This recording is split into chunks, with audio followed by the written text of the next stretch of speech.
THW.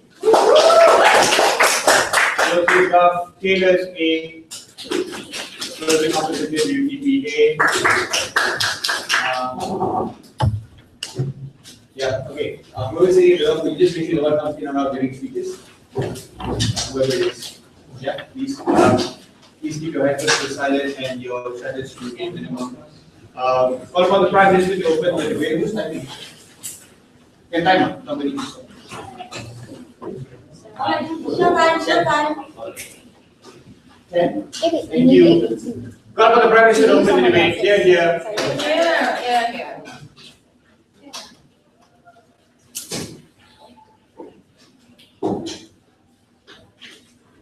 Mr. Speaker, it's very timely, right? And a grand opportunity for Chandran's children, Chandran's kids, to propose an environmental, agricultural motion. Sorry. Let's look at the problems that we have in today's status quo, right? Firstly, we think an inherent problem is the short-sightedness of governments in crop investments, right? Because the natural incentive for governments would always be to prioritize cash crops, for instance. Why? Because when you invest in things in Malaysia, such as rubber or in oil palm plantations, there is an exponential growth in terms of the GDP. We think more often than not, governments have the incentive then to venture into these fields rather than less popular options such as perhaps rice or wheat, because significantly, right, it shows on your GDP whether or not the country is progressing as a whole, whether or not you can make those sales and those exports in the end. But we're going to tell you why in our speech, right, that those things are tantamount towards certain instabilities within society. The fact that you are now subject to the political will of your trade partners, right? The fact that if you solely rely on export crops and not staple crops, then you are subject to whether or not the fact whether they or not want to trade with you or not. And secondly, also because there is a need for internal security, right? Which leads us to the second problem, the lack of sovereignty in the state. Because we think that in any regard, like when it comes to agriculture, you will now always be subject to what your trade partner wants, whether or not that trade partner has a crisis on its own or not. Like in cases of famine, we think that would severely hamper the choice and the will of your individual country now to trade with your trade partner. We think that's actually harmful. So what is the mechanism coming from opening government? We would provide a buffer period, right, of about 3 to 5 years of transition. We would provide incentives. We would have a quota, right? So, for instance, if there are too many people who are venturing into cash crops now, we would then have a limit cap on that, and we would provide incentives then for remaining farmers to turn towards more stable crops such as rice, wheat, or corn, like in the instance of Jamaica. We would secondly provide them with consultation and technological transfer to ensure that they will be able to transition into that period, to ensure that they will be able to gauge the necessities and the sensitivities of staple crops to begin with. I have two main arguments for you today, right? Firstly, I'm going to tell you why it's the government's responsibility to ensure internal security and why there is a need to fulfill this basic need among citizens. We think, right, that it is inherent and it's always the duty of the government in order to protect its citizens. We think in the light of many uncertainties, such as in the case of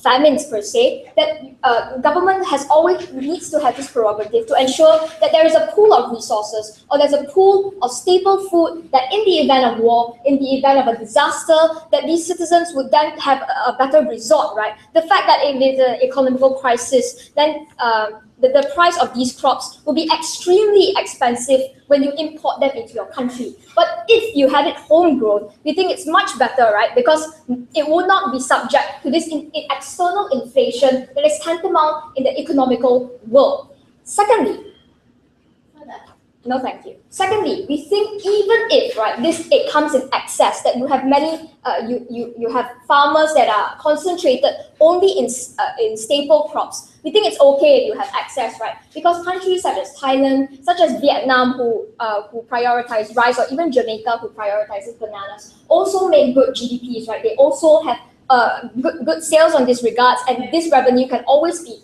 channeled back to the agricultural sector to venture into better fields. We think that is the benefit of our proposal, right? We understand that the government may not earn substantially as much as cash crops would, but we're willing to make this small trade-off, right, to ensure the better security of the citizens as a whole. Because, Mr. Speaker, you can't be living on oil and rubber, but you can be living on rice wheat in events of crisis. But before that, I might take one. Yes. Why is balancing food security and export goods not protecting society? We don't see any harm coming from side.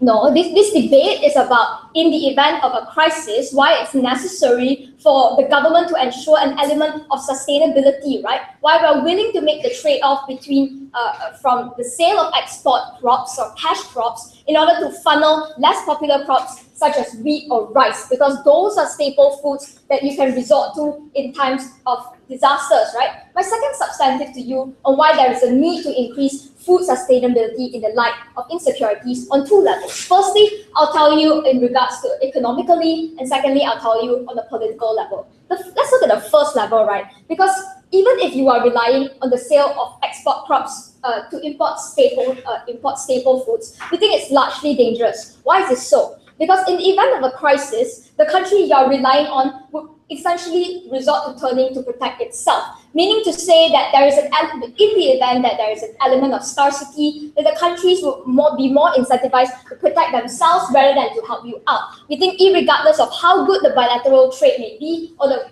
diplomatic tie, we think at the end of the day, every country has the agenda and the incentive to help themselves, right? So you need to preempt all these events ahead of time. We think secondly, right, that this element of time sensitivity, that in times of these crises, the government cannot just suddenly decide to change on the spot, to change crops in the times of crisis. Why is this so? Because you can't suddenly be supporting oil plantations, right, and suddenly change to wheat or perhaps rice. Why is this so? Because you need to take into consideration things like fertilizers, specific fertilizers that are suitable for specific crops. How the soil acidity levels and alkaline is also specific towards certain crops, and it can only sustain those in that light. We think therefore a transitional period, right, and a consultancy to ensure that the proper crop rotation is ensured under our paradigm would further this proposal more. Because in India, right, in 1989, India was hit with famine.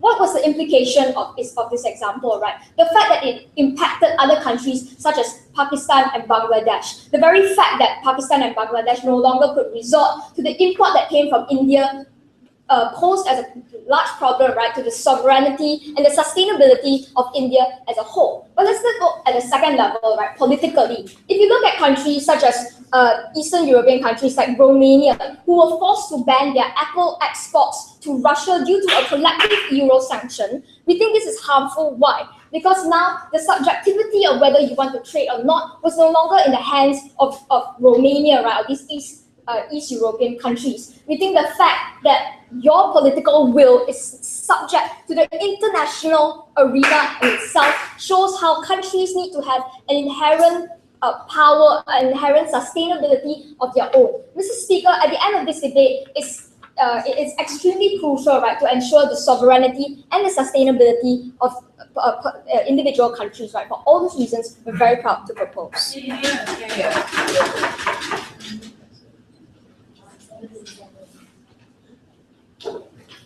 Thank you, Prime Minister, for that speech. In response, we call upon the Leader of Opposition here.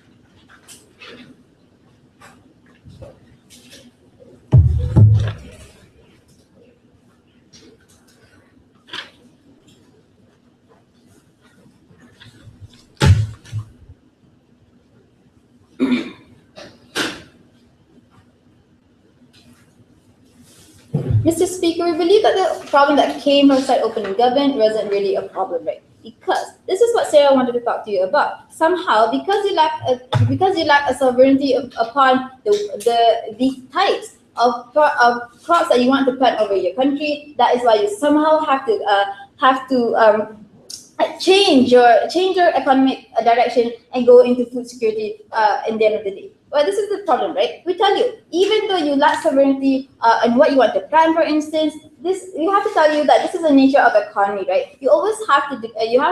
There is always an element of supply and demand, for instance. The reason why cash crops are actually doing well in the economy is because they are actually in demand. You cannot necessarily just follow your own will and be selfish, and just because you want to have your own sovereignty without thinking of the consequences of your own action. We tell you, it's actually a smart thing to actually follow the economic flow and actually focus on the supply and demand and follow the flow, which will actually keep your GDP intact compared to you just getting a whole pile of wheat, for instance, that will be gone to waste. Now, let's look at the mechanism. Sit down, because we see there's a principal concession when their proposal actually has a buffer period, right? Meaning that once you rotate the kind of crops that you plant, meaning that at certain time you are still bowing down to other countries that want you to produce export crops, for instance. The fact that you actually make this a buffering a sunset proposal means that you actually do consider the fact that we sometimes have to bow down to the economic willpower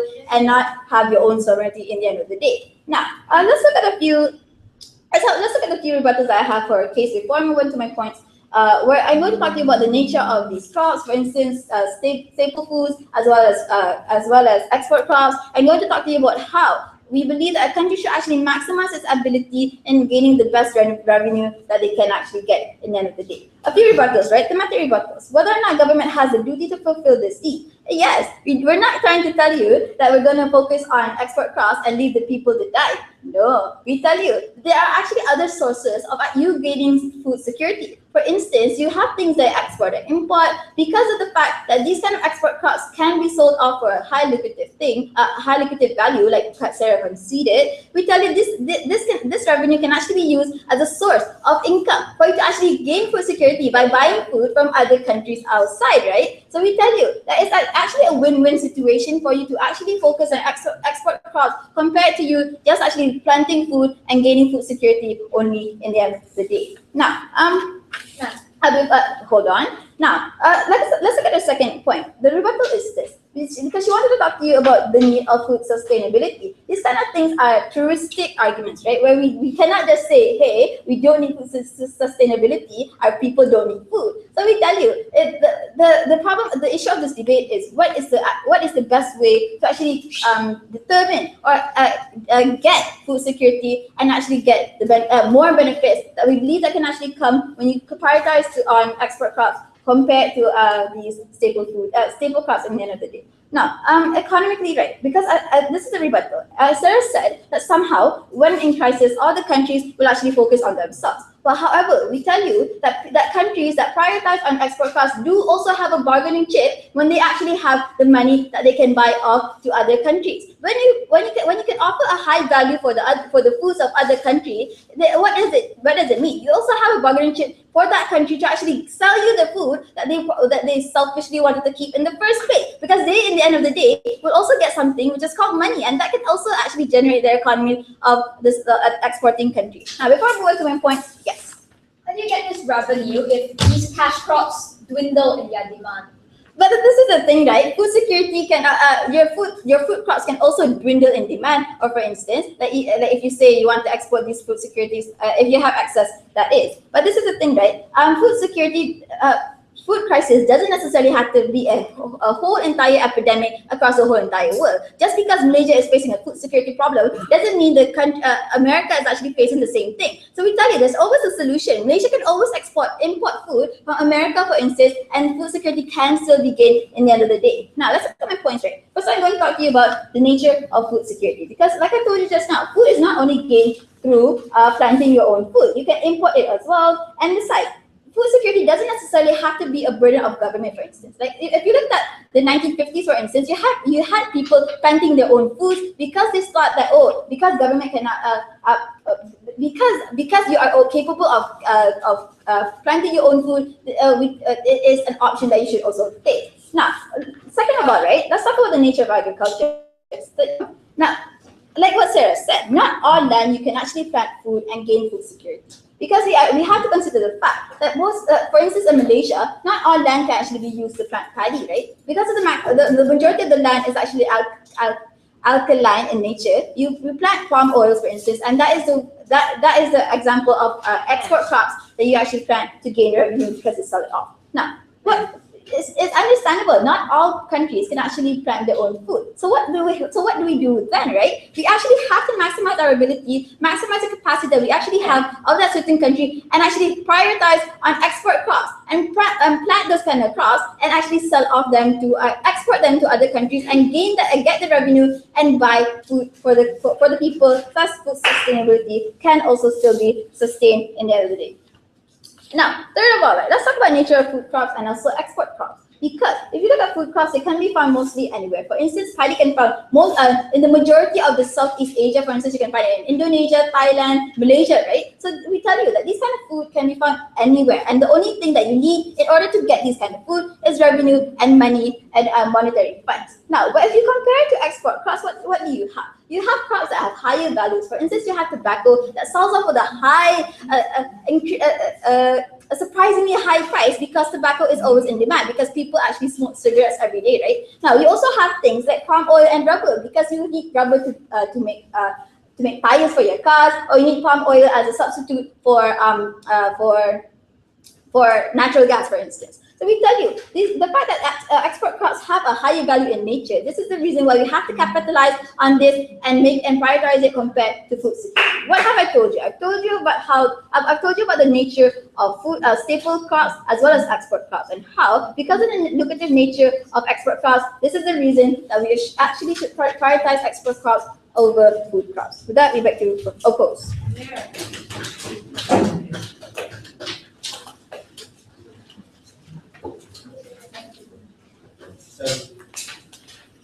We thank the leader of opposition, the deputy prime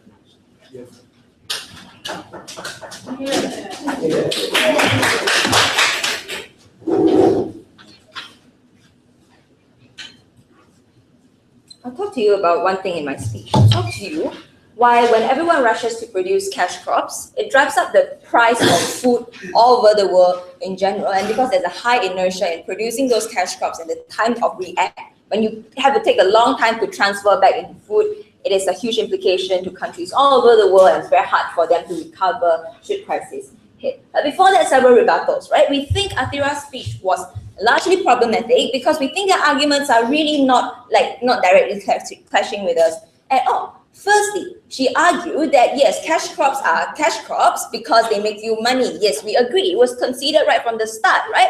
In fact, this debate is about, yes, we recognize when you can earn a lot of quick bucks from those cash crops, would you trade off the long-term sustainability or security of having things like wheat and those things, right? So you cannot argue, expect us to say, no, we don't want you, cash crops won't make you money because that's just truistic. So this debate is really about quick bucks versus long-term sustainability. But let's engage with, right, what she said. There are always alternative ways for you to secure food security. We think that is entirely a misrepresentation of what security means. Security means the independence of independence from the effect of others, independence from the influence of others, an ability to determine what your people need and your ability to provide your people what they need. That is security. So if your form of security, it means that you can always import food from other nations. That neglects the entire analysis what Sarah brought to you in cases of market fluctuation, in cases of embargo, in cases of like market instability. You cannot have a constant supply that you can always get from foreign nations, right? Which is why it's important to secure a local source. But also, it's about the idea of having that revenue, right? They were saying, no, thank you. They were saying that you can always use the revenue that you generate from exporting these crops to use to buy rice, for example, right? Which is what Sarah already talked to you about. These demands are fluctuating, right? Your exports are constantly up to the demand of like political ransom, and people can always hold you ransom by not giving you those food or not importing food from you. No, thank you. Secondly, this is what Athira talked to you about. Some countries just cannot afford to plant those food like wheat, like rice, and those things. So this debate cannot be about those nations or cannot be about those countries that cannot plant them, because it is about when these countries have a choice, do you allow them to choose cash crops over long-term food security, right? But before that, I'll take a point from opening. But in a case where food security isn't necessarily an option, a necessity at that time, why would why would you want to prioritize that over export crops? Because, like what Sarah told you, even if there is no dire need or a sudden boom of demand in your nation for those wheat or rice, the time of reaction for you to change from cash crops to this staple food takes a very long time, because all your things like your technology, your fertilizers, your soil, your training, the farmers' training are all specific to crops. You cannot expect the farmers to change from tendering palm oil to growing wheat in a matter of few weeks. Those things just cannot happen, which means when those demand came, and where is the demand for you to change your crops, you will need that time frame of at least 1 to 2 years for those farmers to adapt. And in those periods, your people will suffer. No, thank you. I'll talk to you about why, when everyone rushes to produce, I'll talk to you about the increasing of food price, right? And how does that happen? Why is that bad? So the first part, how does it happen? It happens when everyone constantly rushes to produce your cash crops, right? It has happened a lot in our history. In 1940s to 1950s, when Malaysia was trying to gain its independence, we had earned a lot from rubber exports, right? When everyone was rushing because they see that, Southeast Asia making a lot of money from rubber, everyone rushed to produce rubber, so much so that the price of rubber plummeted so much that we had to set up an ad hoc committee to control the export of rubber all over the world. In 20th century and in today, Malaysia is exporting palm oil not because our land is particularly suitable, it is because everyone else is doing it and everyone is earning money and we are also rushing to do it. What does that mean? It means when everyone is rushing to produce the cash crops, your price inherently drops at the end of the year because your supply is just too much and demand is not enough to meet it, right? When your price of these cash crops, no thank you, increasingly lowers over time, that is not good. Because at the first, the government will always have a political incentive to encourage people to venture into these things, right? Because it earns you quick bucks. But when they are out of the parliament in the next 4 or 8 years, they are no longer accountable for the mess that it will create later on. And the inertia is very hard to recover from. So amidst of all this, right? No, thank you. What happens then? When everyone rushes to use their land and transfer them from staple food to cash crops, that means the supply of staple food essentially dwindles. So there's a lesser and lesser country focusing solely on rice and wheat, for example, which is why Malaysia, right, we are increasingly growing palm oil over other staple food. That means your food prices increasingly it increases over time. It's a global trend now happening all over the world, which is why when you look at Thailand, the price of rice is at the peak in history. When your demand is when your supply is consistently lower and the demand is not lowering, in fact, because the global population is booming, the demand for those food is increasing over time. So when those imbalances happen, it jacks up the price of food. And why are these bad? Several reasons. Firstly, it is a burden now for every nation all over the world, especially those that are importing your food crops. The exact nations that Atira told you, right? The exact nations that transferred to cash crops and now have to import their staple food, which means you are earning lesser and lesser from your cash crops, but you are paying more and more for your staple food. The return is increasingly lowered over time. But secondly, it is also bad for international efforts, your war against hunger. When your UN food programs had to pay an increasingly high price to solve hunger, to give people food all over the world, that minimizes our effort and effectiveness of what we can do for people who are suffering. But last but not least, when people are increasingly in demand and held ransom by food prices, you're subjecting them to political power, subjecting them to being held ransom by embargoes, by politics, by market fluctuations. We're very proud to propose.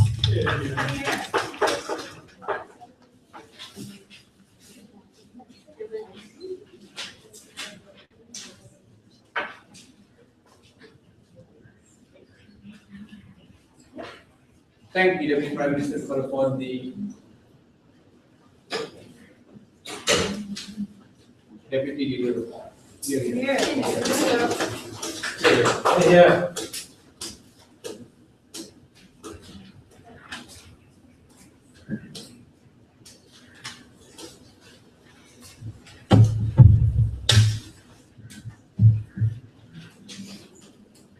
Mr. Speaker, sir, side opening opposition stands for the best interest of the economy and equal prioritization for this for food crops and also cash crops, right? Few rebuttals before I move on to my substantives. Firstly, they want to talk about the idea of trade and development, and that the trade-off that opening government wants to take is in order to sustain the country, and that economically we can sacrifice a part of this cash crop in order to have food security. But clearly, Atira has already stated there's always an alternative to actually solving the problem with food security, because what they said that now these countries will go through this political consensus that they are held food ransom because of the prices is very assumptuous, and that we find that there's a very problematic. Secondly, we want to talk about how the role of the government. Now they talk about how the government will be very political and only plan certain things that are demand from from people that they trade to. Right?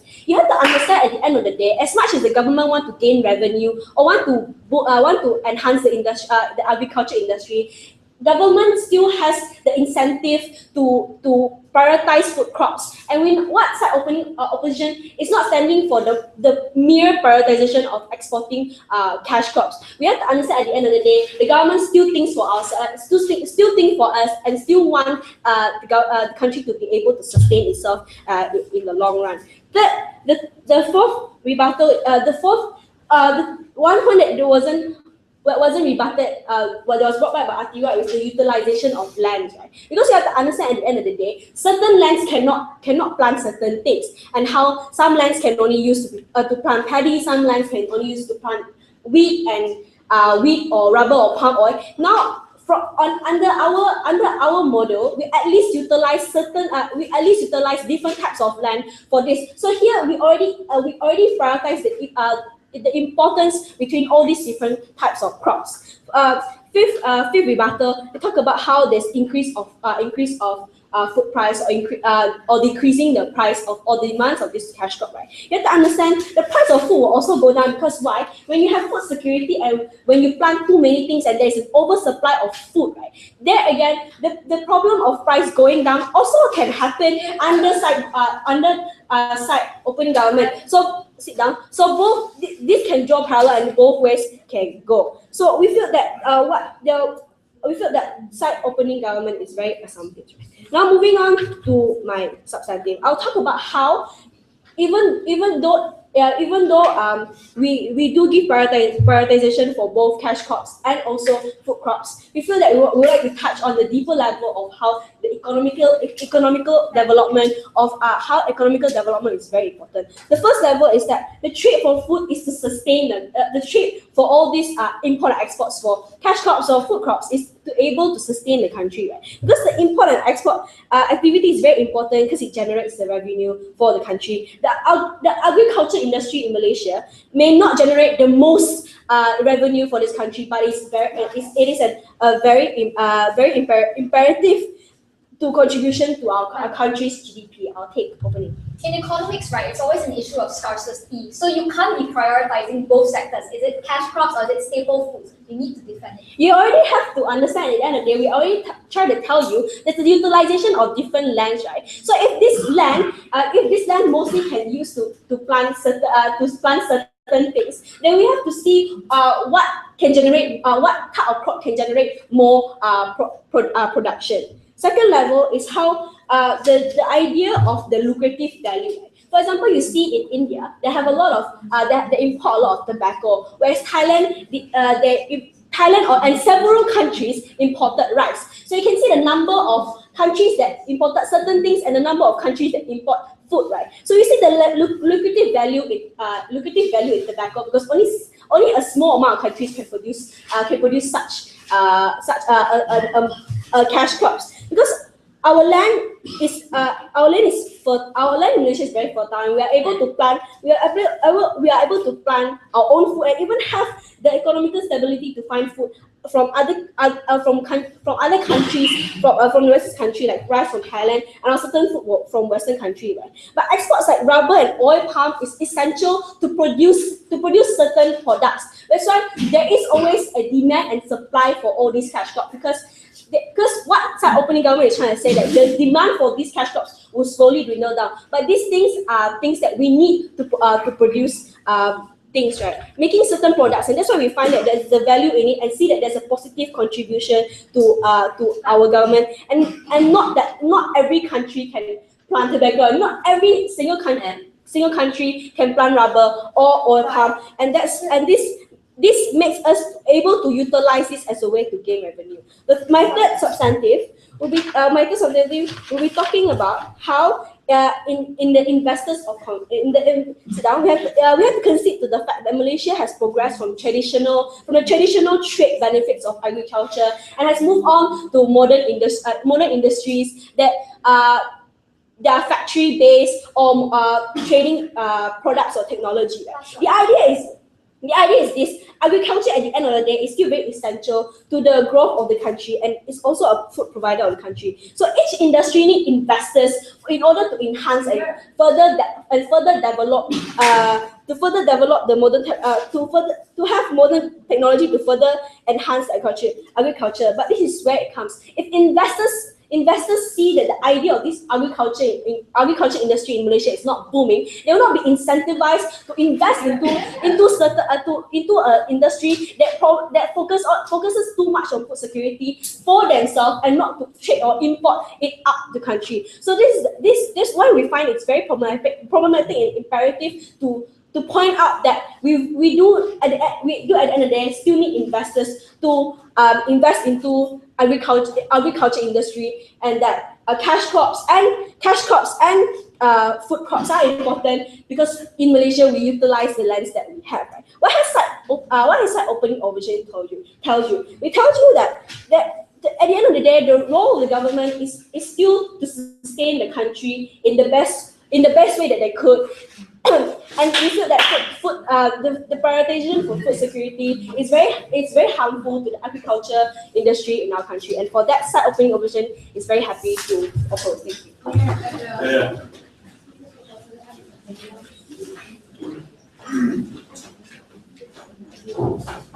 Thank you, Deputy Leader of all the Deputy of big half. To start the back half because of the number of girls. Yeah.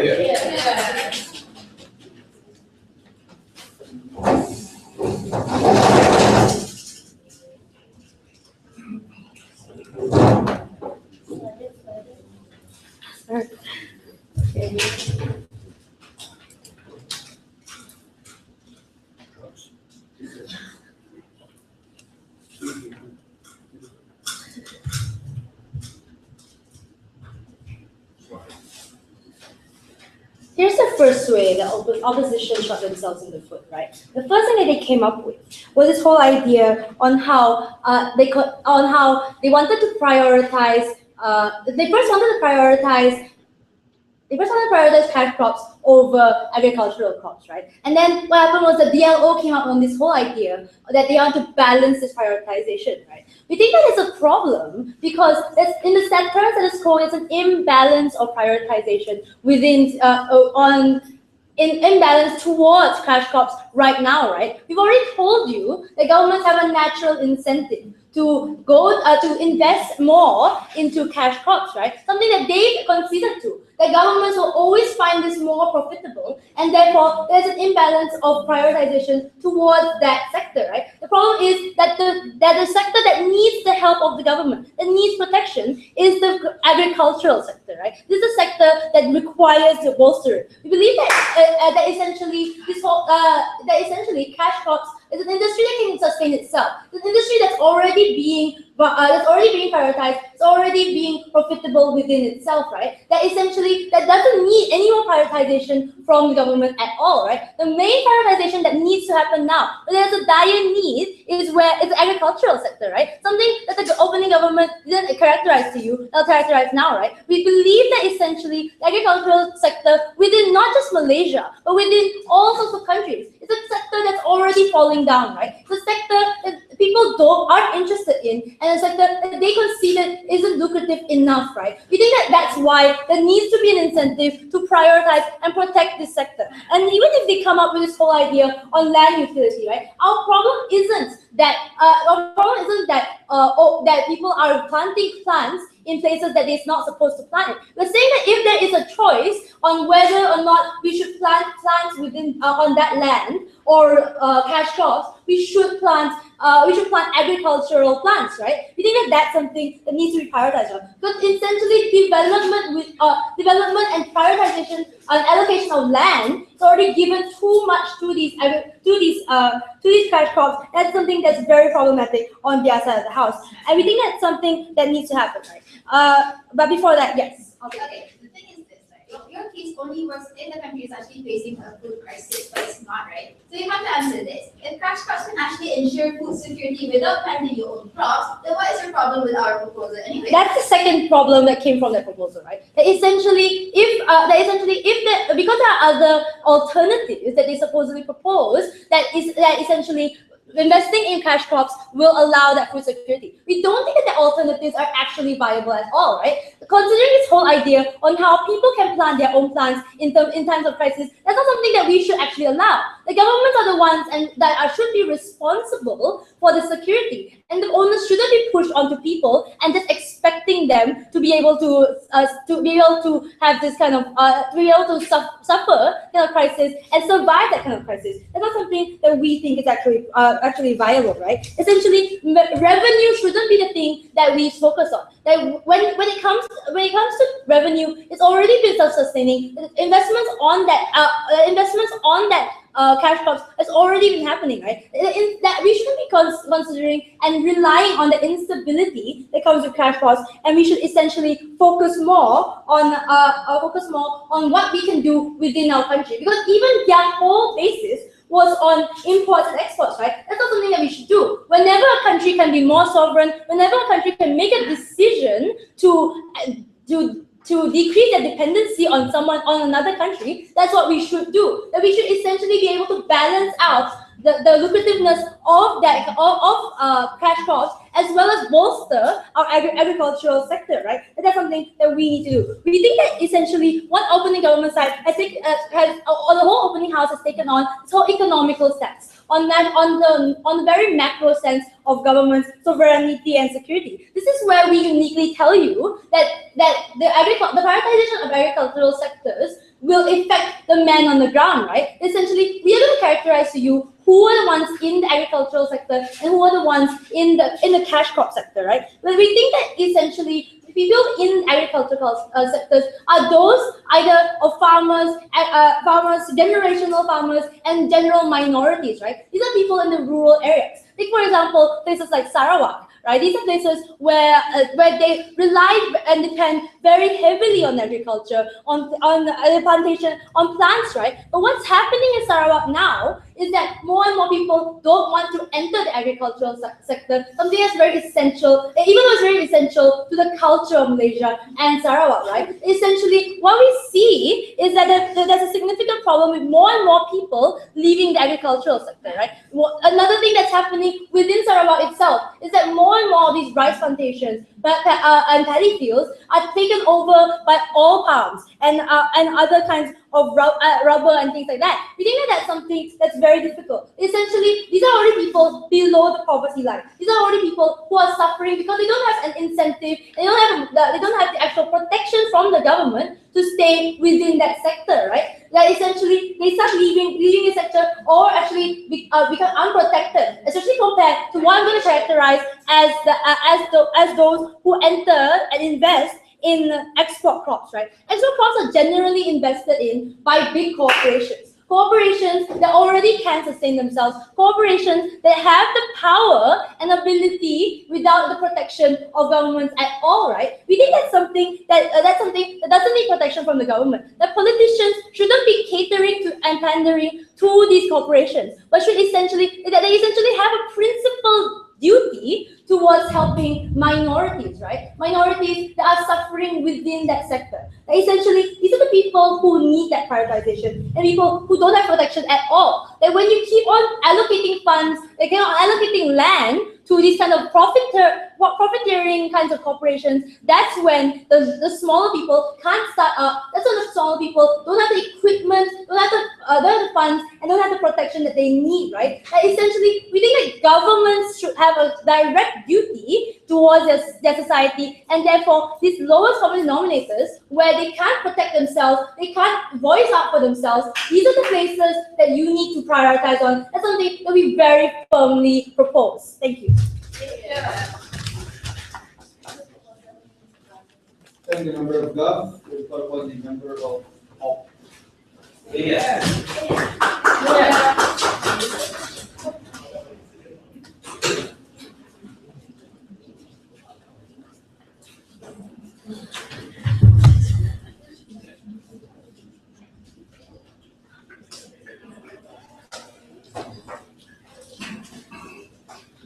Ladies and gentlemen, let's clarify the policy coming from side opposition made. First, we think that a balance in providing food security and export crops is a government's responsibility at the day. We think that anything that happens within our paradigm can always happen within our paradigm itself, within benefits that can happen today, right? We think secondly, even when you prioritize export crops, we believe it gains an economical benefit in sustaining supplies on food security at the day, right? We think there's always a balance when you prioritize something that can help another benefit at the end of the day. That's coming from side opposition. But let's look at a few rebuttals coming from side government, right? First, on the idea of sovereignty of the country, right? Where they say it's a government's responsibility and about protecting society. We think first, government responsibility is to always balance export crops in the first place, ladies and gentlemen. But secondly, at times when crises do happen, we think the government should always rely and put the burden with the society to understand this, right? But even so, when they can ask for financial balance, when we think that the government can ask for financial help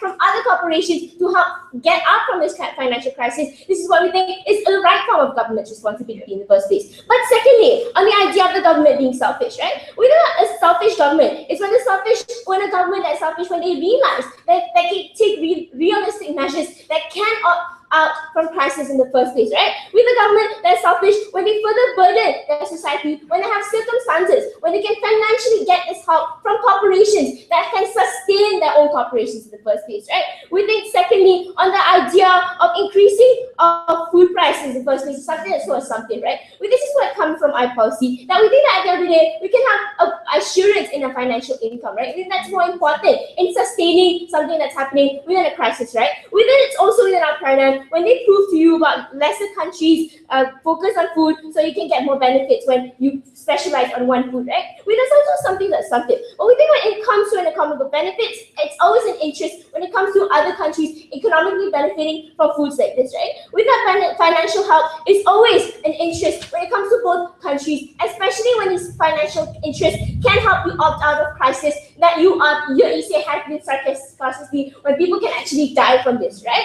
But we think thirdly, also on this idea of corporations that can sustain themselves, right? The whole idea that corporations can sustain themselves is the reason why you need to ask financial help from these corporations, right? I think that's further something I'll explain to you within my points here, right? One of my points to you for today, right? Since side opening have proved to you the benefits of actually allowing export crops to be proceeding in society or proceeding in the country. I'll prove to you how there's corporation benefits when you further allow them to be with allowing them to export, right? There's always an economical harm that exists when you don't allow them to be further exploited within a corporation, right? First, on this idea, right? We think export crops involves lots of shares and economical benefits among multinational companies, right? There's a direct benefit to society when, for example, you provide more jobs to society and actually allowing them to sustain their life, right? In this idea of crisis, in this idea of recession, how do we cater to more jobs, right? We think export crops are not just invested on certain parts of agriculture and field, right? The thing that we get from them is that now you have an independent living. Now you can have independent food when you're in a time of crisis, right? What happens within our paradigm is first, you're not only when it comes to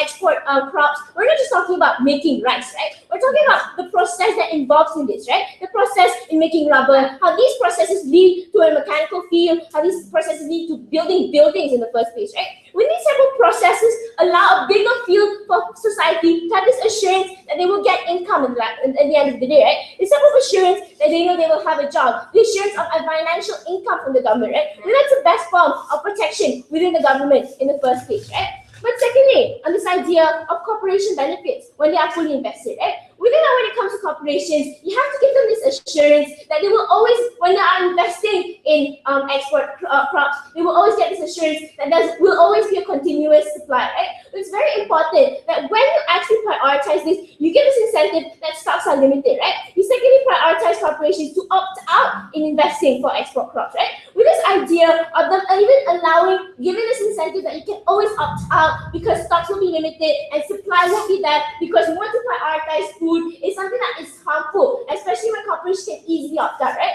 But why is no, thank you. Why is it so important that corporations are out, right? Why is it so important that the incentive to invest in export crops will no longer be there, right? Why do you think it's so important that incentives to be there is firstly to have a contract of continuous supply and to fully commit in processing crops, right? With this balance, when you fully allow them to have access and to have full access and always know there's an assurance that they will always have continuous supply with these corporations, you have these ideas, you have these corporations not wanting to opt out, right? Once you opt out, you have this no assurance that you will always have this financial help in these corporations in the first place, right? With that first, at a time of crisis, you will never have this form of security existing within having a financial help. Yes, either one. In times of economic crisis, right, what incentive do corporations have to continue these cash crops? Like, stop contradicting yourself. Thank you. This is what leads to my last point on the economical heart, right? What are these incentives for, right? We know when you give corporates the idea that your export crops will always be continuous, you never break the diplomatic relations with corporations that can help you get out of crisis, that can help you get out of scarcity, that can help you get out of recession in the first place, right? We know that independence and stability will always exist because financial income is something that some society can fight for, right? Not only are they fighting for jobs, but then you have the government always making sure that they have money within the country in the first place, right? With that kind of sustainability, when it comes to assurance of income and assurance of money within the country itself, it's something that's important, right? We know also in this time of crisis, when these corporates know that we'll always have a continuous supply, this is when it allows them to always further invest in these in export goods, in making sure that you not only opt out, especially when you prioritize, but make sure you improve them within the system, right? Within our paradigm, we prove to you that we balance and we improve both export crops and both food security in the end of the day, right? So what have I proven to you? I've proven to you at the end of the day, not only are you protecting society from having a financial assurance in income, we've proven to you the government's responsibility when it comes to protecting society in times of crisis, but thirdly, on the idea of how when you ask corporations to opt out, you don't have this assurance that these people can always have this income sustainability, right? With that, I thank you.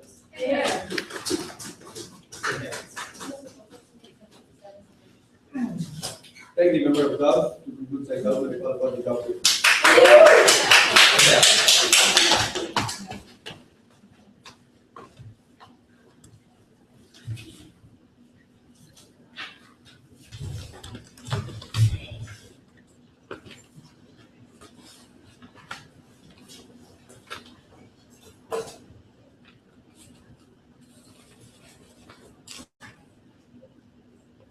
Inside opposition, especially closing, they are trying to propose that we prioritize corporations and we push forth for more cash crops in order for them to somehow attain a certain kind of balance so that it somehow will be then channeled back into the economy. But what they fail to understand here is that these corporations are based on profit. They only do the minimal amount they can to put back into society and then take the maximum amount of profits for themselves. That's not really helping economy in the bigger form. Now, what did closing exactly say? Okay, right. What closing say is that there's economical harm when you don't protect these corporations. They say that somehow when you don't protect these corporations who are benefiting anyway and who are profiting from large and huge amounts, they somehow would then be willing to pull out from the whole sector because government somehow do not profit them.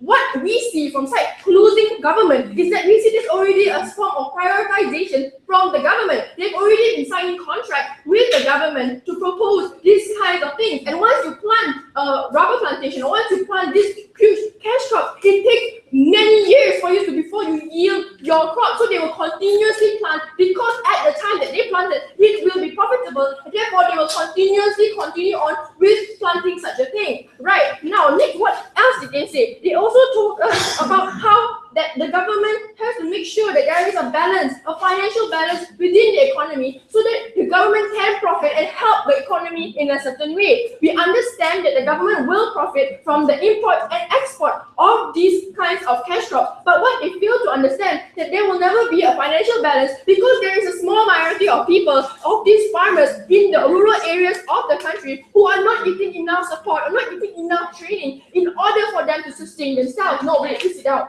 All right. Okay, let's move on to what the opening half has said. The opening half basically talked about how the economic environment will happen. On site opening government, they try to convince us about how it is very, very crucial for us to depend on safety crops because in the event of financial crisis, somehow we really do need, and we somehow agree to that we do need safety crops in order for us to fall back on. Now, what did site opening opposition say? Site opening opposition came out and tell us how it is the best for the economy and the best solution to such a thing that even if everybody else is facing a food crisis, we can use whatever money we have from this cash crop and buy it from somewhere else that produces such a thing. But then they fail to understand that if, for example, people don't even have for example, own food to sustain themselves, what are the likelihood of their own government to actually sell these food to other people at the same price and at the same rate in which they propose they will? Yes. Why are the minorities are concerned when you should always put your economy of your country first before your own people? Because in today's debate, we're already saying that they have enough protection, that they have already been covered by the government. These large corporations have already been, large enough to sustain themselves. So therefore, these small people, will not be able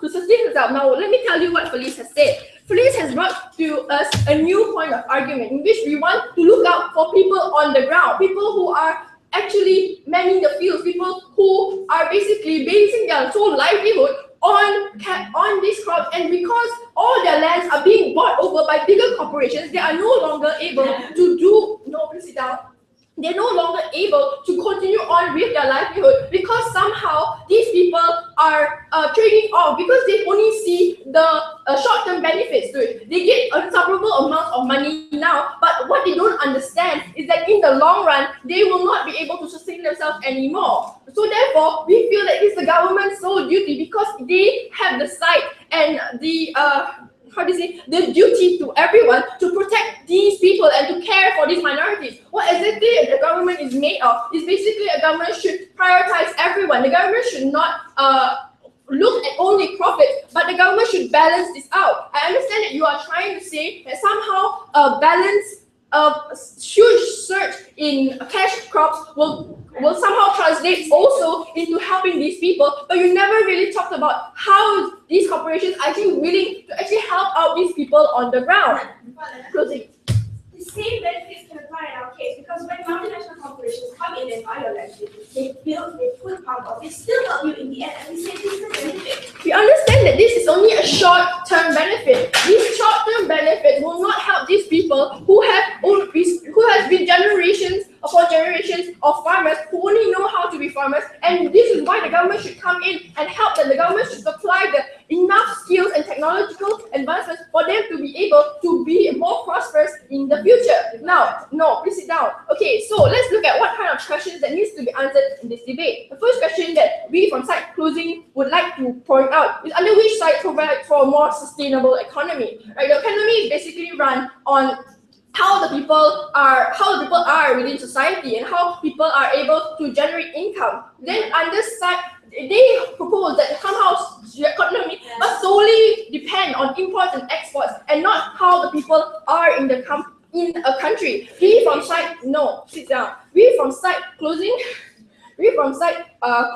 government is trying to propose is that the people will be able to come out from this poverty or come out from this poor state by further developing their skills and be better at it, and therefore also increasing their livelihood, thus also increasing the GDP in a certain way. Now, next question that we also would like to answer, which is which side better promote a better environment for the country in itself. And we feel that closing is the only one who come up and talk to you about this. Right? The Cooling House didn't really talk about how the people on the ground will be affected. They basically concentrated on how the import and export of sustainable stuff in their own way will affect the country. But what we say is that the people are the most important asset to the country, and the government should be the one who will be looking out for these people. We should not be looking for corporations, or should not be pandering towards the corporations, because the corporations are sustainable in itself anyway, and they will find any means necessary to be profitable. But these people on the ground do not have such needs and need help from the government, which is why from site closing we want to prioritize safety crops instead of cash crops, because it helps people in many ways, and in turn will help the economy be better, if not by very much, but at least in some way. With that, we are proud to propose.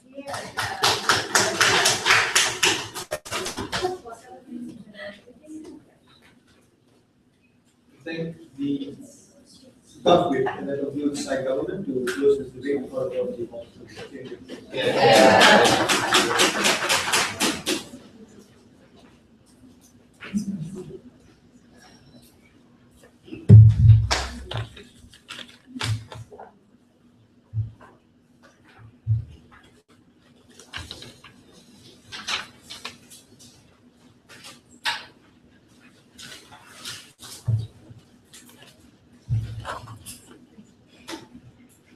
Some clarifications on the case that has been brought up by government side today, right?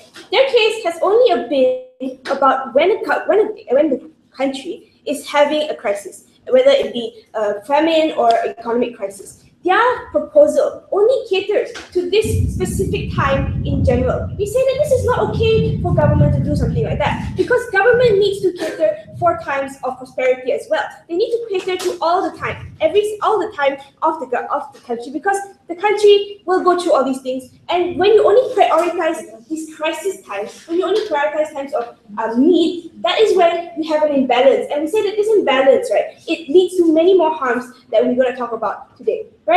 For some clarifications again about the assumption, they never really addressed, right, the issues like land and how it's so necessary in even an ideal world where you can have both. That we can't, because there's different kinds of soil, different kinds of land. Right? You cannot grow rubber trees on a hill, right? We say that this is important to sit down. We think that this is important to address, right? But they never really talked about it. They just brushed it off, and we say it's important to bring it up again because these things do affect decisions that are made by government in prioritizing certain things, right? Second of all, they also never really told us how it provides a long-term benefit, right? Because all they said is when you're in crisis, this will benefit. They never told us how, in the long run, prioritizing only agriculture, only staple crops will give you benefit in the long run. We said that this has not happened. This is something that we need to address, right? First, some rebuttals coming up from site closing. We talked about who protects the man the most, and we say that the prioritization of staple crops does not necessarily protect the man. Why do we not protect? How does this not protect the man on the ground? We say that the man is protected when you are able to sustain yourself, and the only way that you can sustain yourself in consider an economy which is dying, right, is by having multinational companies there to sustain it, to contribute back to you, right? They also talk, regardless of your identity, right? The ability to sustain yourself is the best way that government can protect you. It doesn't matter, your identity, right? Your identity as a crop grower is secondary to your ability to protect yourself when the companies come in. And even if under your case, right, on the idea of pandering to MNCs, right, we say that even in your paradigm, you still pander to MNCs, because you still pander to MNCs who cater to staple foods, right? Staple companies that deal with rice, etc., etc. They will still come in. They will still take over your land. And we say that this harm is not exclusive in your case, and that is why it's not necessarily something that you need that government takes, right? On the idea of one of the incentives for companies to actually invest during crisis, we say that there is still incentive. Why? Because because cash crops are still a multi-level type of economy, right? You still need to have people to plant, you need people to process, you need people to make things, and then you need people to export. We say that this form of incentive is still there, so MNCs still want to be part of it because they can still receive in other forms, right? And the idea, right, of how many people will pull out, and this takes many years, we say that this is good. If you can have continual benefit, then fine, we're okay with it. But you're not having any continual benefit, right? We don't see the idea of you actually like deciding to export all your stockpile staple foods, right? Because that's not what you're doing. But apparently what they want to do is just stockpile all the food so that we won't die. I don't think that that's something that is legitimate, right? Okay, opening. If MNCs can still come in and grow your food crops anyway, then why is all those benefits that you say exclusive to cash crops? When they come in, I'm trying to tell you that even if they come in, they are still going to take over your lands. They are still going to do these things. And we say that it's necessary to address that and necessary to work with them to gain benefits for yourself, not just allow them to do what they want, right? So, some issues that brought up today. Who really fulfills the role of government? Who also actually is it okay to prioritize something based on a probability, right? What government has said, right? That they best protect the role of government because they best protect the country in economic crisis. Say again, the best form of protection is when you can actually have protection all the time, and this protection does not come all the time under their paradigm. Let me tell you what will really happen, right? When you start prioritizing staple crops, right, you allow for a boom in the staple crop industry, and we say that this is not something that is balanced, right? We say that the boom in your export crops is because it is more beneficial than your boom in your staple crops because you're not exporting them. Then there's really no point in actually prioritizing this in the first place. So we say that that's something that only CO addresses, right? How a good government addresses both the needs of money and both the needs of jobs and food for these people, right? And we say that only CO has talked to you about how when you have a balanced economy, that is a balanced prioritization, that is when you can cater to the people on the ground. And this is so important because people on the ground are the people who sustain your country. If you don't cater to these people in the end, we say, sit down, we say that this is how you cause an imbalance and this is how you do something like that. So is it okay to prioritize something based on a probability? They say yes, because that this thing can happen to many countries. You say even if you are in a family, right, even if you are in something else, you are not an island. No man is an island, no country is an island unless you're in Singapore, right? We say that you still can deal with other countries, right, who are not necessarily in this form of economic crisis. And we say that by doing this, right, you not only strengthen your diplomatic ties or whatever, you're strengthening your economic ties. We say that you are also allowing yourself to fall back on this thing. And we say that this is important because it is something to look at, right? And they also talked about how it's okay to prioritize because the turnover on food security takes too long. Yes, but we're fine with that. But even in the time that it takes to turn over, we can still rely on, we can still get our food crops from other countries. We can still import this, and we say this is a good thing. Why? Because when you remove this prioritization of export crops, right, you remove a trading tool and you reduces the trading tool to something that is not necessarily there anymore. So we say that it's always better for society to be able to be stable, right? Because that's how we can cater directly to this, and this is why site closing up takes the place here. Right, and what keeps the announcement will be the announcement.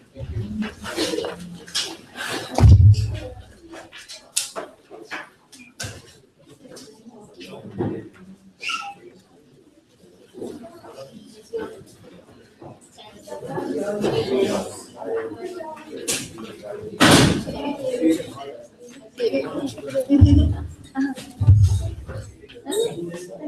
Okay, I'm not gonna hug you guys.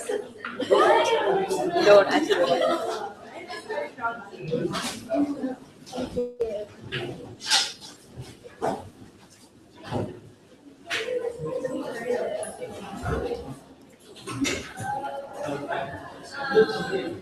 Okay.